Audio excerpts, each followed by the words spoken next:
Hello everyone. Today we're going to learn about animals. But first, I would like you to close your notes and get out a blank page or sheet of paper and answer these questions. You will have 15 minutes to answer them, so Leo, please stop the presentation and read the questions to the students. You can read one at a time and they will answer it at that time. Now, everyone, I would like you to exchange your papers with someone so that you can grade each other's quizzes. And we'll go over the answers on the next slide. For the helium atom, you should have drawn 2 protons and 2 neutrons in the nucleus, surrounded by an electron orbit with 2 electrons. And photoautotrophs use what for their energy? The answer could be the sun or light. 3, give some examples of how bacteria help us. They help us with digestion, they produce oxygen, they also help with decomposition. And there's other answers. Number 4, which one of these is not a protist? The answer is champignon. What group is champignon in? It is in the kingdom Eumycetes. 5 and 6 will be on the next slides. The 4 groups in the plant kingdom are bryophytes, pterophytes, and lycophytes, gymnosperms, and angiosperms. And what's the taxonomic hierarchy? The names from domain down to species. That'll be in the next slide. And here's the taxonomic hierarchy. If we start with domain, the next is kingdom, phylum, class, order, family, genus, species. You need to know these. If you took this quiz and didn't do so well, that means you haven't been studying your notes. So just like for any class, you need to study your notes before each class. And not the night before, but pace yourself so that you are really learning the information and not just memorizing it.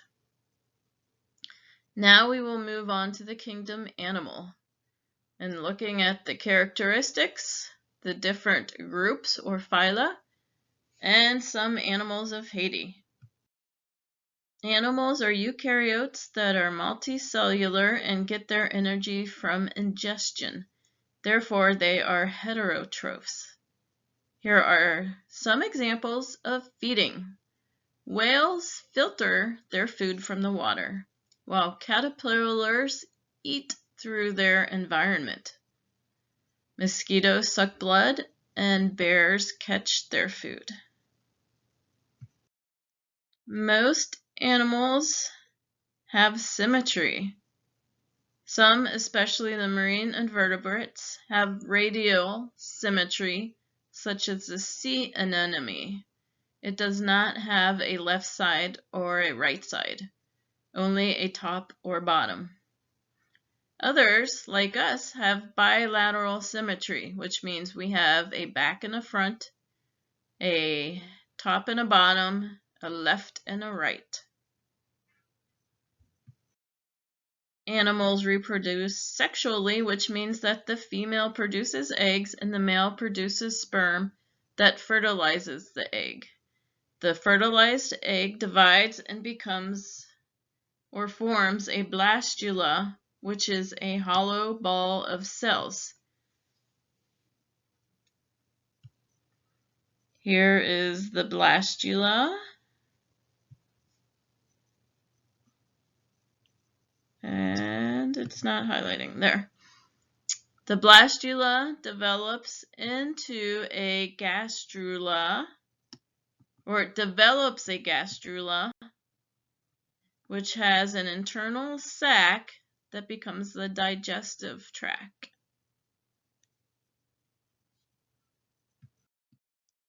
For bilateral animals, there are two different modes of development of the blastula. You don't need to know these steps, but it will help you understand how the taxonomic hierarchy is arranged on the next slide. Here we see the blastula undergoing cell division.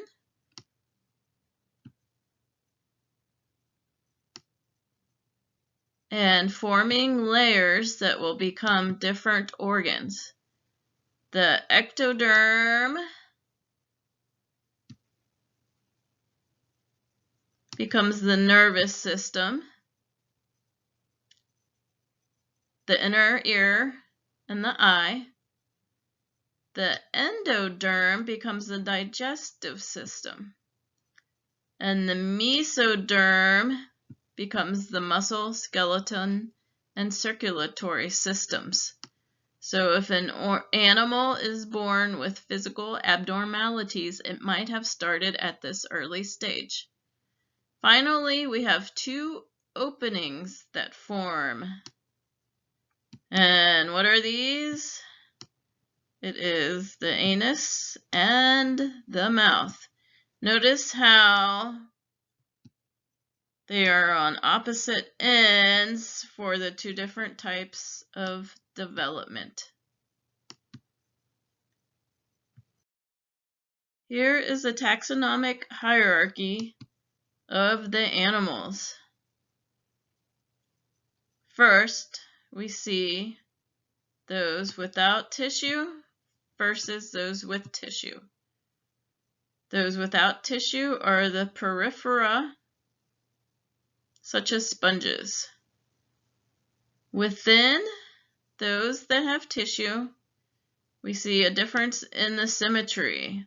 Here's the radial symmetry, which are the cnidarans, and those with bilateral symmetry, which is everything else. Within bilateral symmetry, we have the protostomans versus the deuterostomans.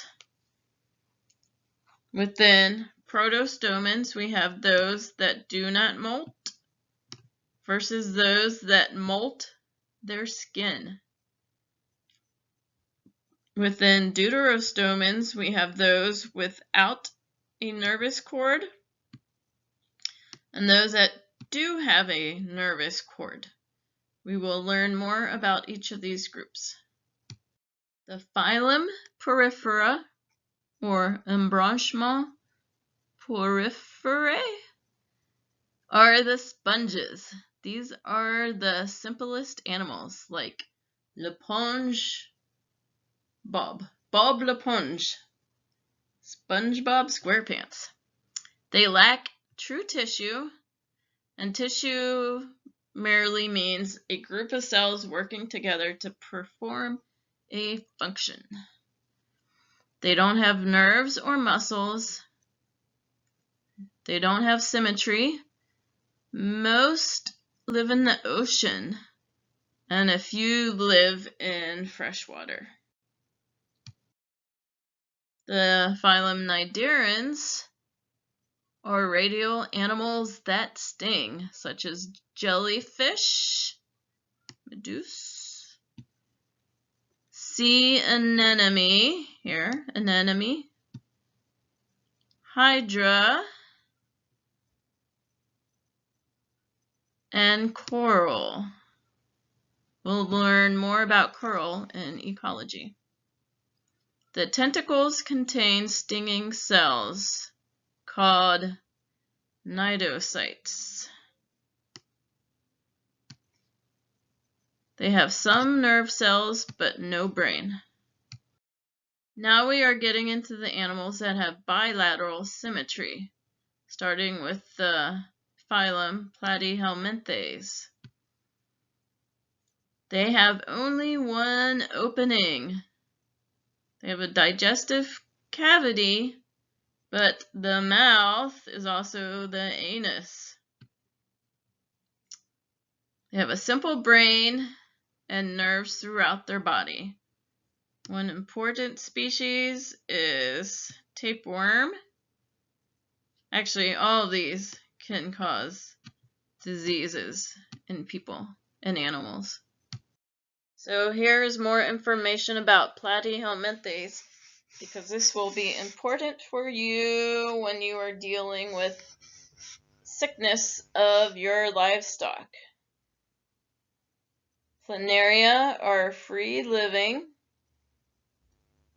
Here's a large planaria. Flukes are parasites in the blood. And the liver. They cause schistosomiasis, whose symptoms include pain, anemia, and diarrhea. And we've got the tapeworms.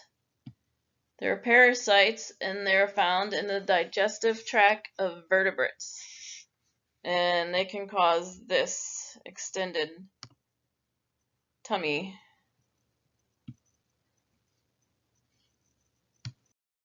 Another group in the protostomans is the mollusk. They have bilateral symmetry and diverse bodies. But one common feature is the foot, which is this muscle that they use to move. Most have a hard shell. They have complex organs and organ systems. Examples are snails. This is the snail. So you're learning some English here.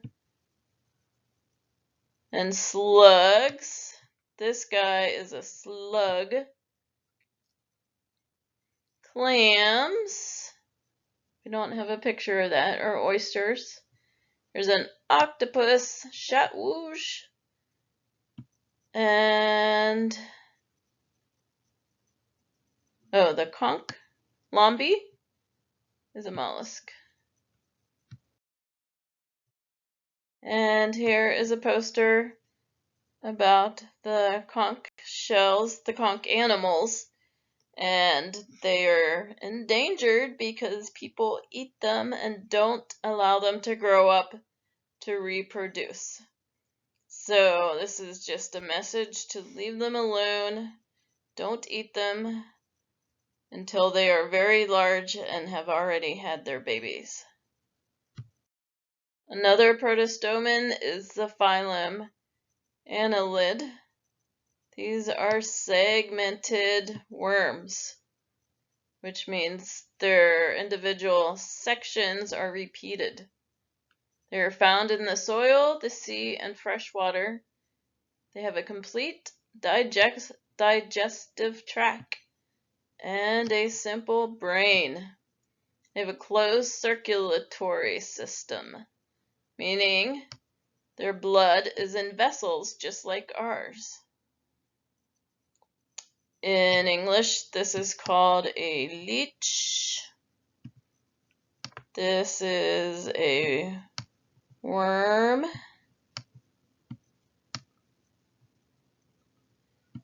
These two live in the ocean. Now we come to protostomans that molt. The first phylum is nematode. They are less than 1 millimeter to over a meter in length. One whale parasite. So a nematode in a whale can be more than 23 feet long. That would be kind of scary. They have a complete digestive tract. They're covered with tough, non-living cuticle. And they have to molt this. That means they shed it or they lose it. And then a larger one, they can grow larger and they'll have a larger one. They are common in soil and can be parasites of plants. In 1 acre of soil, you can have billions of nematodes. Here's another protostomen that molts, the phylum Arthropod. They have an exoskeleton, which is hard and non-living. They have to mold it or lose it to grow, then they'll make a larger one. They have jointed legs and an open circulatory system, meaning they don't have blood vessels like us. They're considered the most successful of the animal groups because there's so many of them and in so many different habitats. We have arachnids, millipedes, crustacea, and insects. The largest group of arthropods are the insects. 75% of all animal species are insects. They live on the land and fresh water, but are rare in the ocean. They are the only flying invertebrates, and their larvae have to undergo metamorphosis. So do you know the 4 stages of metamorphosis? What's this? If you can't tell, it's an egg. And then we have pupa and adult. And a butterfly, it's not showing the egg, but we have caterpillar, shiny, pupa, and adult.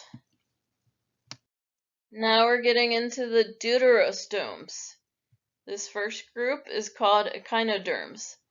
They have radial symmetry as adults. So radial, we can't say there's a left or a right. We can only see a top and a bottom. However, the larvae are bilateral. They live in the ocean. They have complete digestive tracts, meaning they have a mouth and a butt. This guy is called in English, we call this a starfish. This is a sea cucumber. This is an urchin. Now we get into the second group of deuterostomes, the phylum Chordata. Chordata means they have a nerve cord, but not necessarily a backbone. Chordata without backbones are called invertebrates. There are 3 groups that we will quickly go over. The remainder have backbones. They are called vertebrates. All chordata have these 4 characteristics. They have a dorsal cord. They have a neural tube. They have a muscular tail. And they have gills. So we are chordata. Do we have these things? We have them when we are embryos. You can see them in the very early stages. We will briefly define what those 4 structures are. The dorsal cord becomes the skeletal system and muscles. The neural tube becomes the nervous system. The muscular tail becomes the tail in animals that retain it. And it helps with swimming or balance. But in people and chimpanzees and gorillas, the tail doesn't develop after the embryonic stage. And finally, we have these pharyngeal slits that help some animals filter feed. In fish, it becomes the gills. In tetrapods, like people and frogs and cats, it becomes parts of the ear.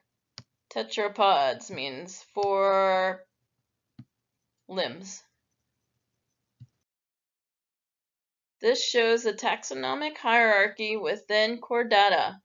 I am not going to spend much time on these because in your other classes you will learn more details when you study species that you'll be working with as agronomists. I would like I'd like a volunteer to read each slide, a different person for each slide. I will come back when we are on slide 42 about endemics. So enjoy the pictures and the lesson.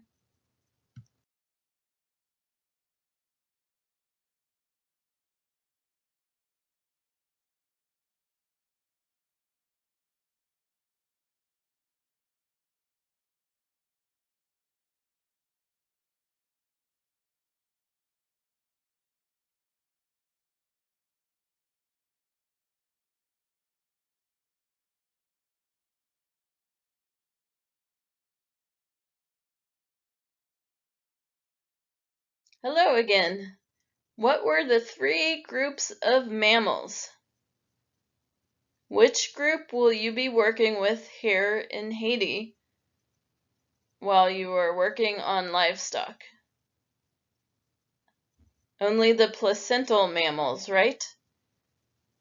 The others live in other countries. And do you remember these terms from our plant lecture? Which group do the goats, pigs, sheep, donkeys, and other domestic animals that you'll be working with belong to? You can discuss that. I hope you said they are exotic. None of those animals are originally from Haiti or even from the Caribbean or the Western Hemisphere. They all came from Europe and Asia. However, Haiti does have indigenous mammals, meaning they are naturally found here. People did not bring them to the island. You'll learn more about the indigenous animals in ecology. Bats are indigenous. However, many species of bats are also found in Cuba and on other animals because they can fly and get to the other islands. So they are indigenous. Animals that live in Haiti that are not found on other islands are endemic. That means they're only on this island. Here is an example called the hutia or agouti. It lives in the forests like Makaya. We briefly reviewed examples of animals from each phylum. I want you to know at least one example of each phylum. So I want Elio to pause this video so that you can go over this slide as a class and decide what group each is in. And then within the phylum Chordata, what group is each of these animals in? So pause the video and discuss, and then go to the next slide after you've decided. And here are the phyla of each type of animal on the slide. If there weren't, or if there's some you weren't sure of, make sure you review those notes.